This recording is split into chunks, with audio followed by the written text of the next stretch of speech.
Welcome to Myra and family vlog day 46. सकाळ सकाळ मायराची आणि विदिशाची चालली होती भांडणं. आणि माझ्या सासूबाईंनी सगळ्यांसाठी केले होते नाश्त्यात मेदू वडे बनवलेले, ते खाल्ले आणि आम्ही सगळे निघालो शॉपिंगला. कारण का उद्या आहे माझा बर्थडे, त्यासाठी पिंकीताई मला आर्याला घेऊन गेली होती शॉपिंगला.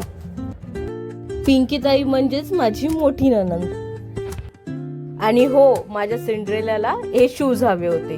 हे शूज घालून ती अर्धा मॉल फिरत होती, तरी आम्हाला नंतर माहितीच नव्हतं. नंतर थोड्या वेळाने कळली अशी का चालते, तर तिच्या पायात बघितलं तर हे शूज घालून ही फिरत होती. तिच्या पायापेक्षा दुप्पट होते. पहिले आम्ही गेलो होतो वेस्ट साईडला. वेस्ट साईडला खूप फिरलो, सगळे फ्लोअर फिरलो, पण मला काहीच आवडलं नाही. आणि मग त्यानंतर आम्ही दुसरीकडे गेलो, तिकडे पण काही आवडलं नाही मला. मग तिकडनं पॅन्टालूनला गेलो, तिकडे सुद्धा मला काही आवडलं नाही. माझ्या घरातले ना नेहमी अनिरुद्धला बोलतात, तू हिच्याबरोबर शॉपिंगला जातोस कसं, कारण का ही माझी लहानपणापासूनची सवय आहे. मला कधी काय लगेच कपडे आवडतच नाही. मग ताई बोलली चल आपण ट्रेंड्समध्ये जाऊया. तिथे जाऊन मग ट्राय केले.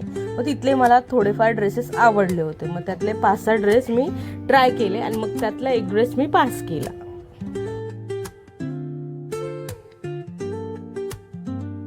आणि मग घरी आल्यावरती संध्याकाळी आमच्या फ्लोअरवरती एका घरी होतं समाशिणी पूजन, त्यासाठी आम्ही गेलो होतो तिथे जेवायला. तर आजचं जेवण होतं तिकडेच. आणि मग रात्री अनिरुद्धने आणला होता cake. Happy birthday dear Golu.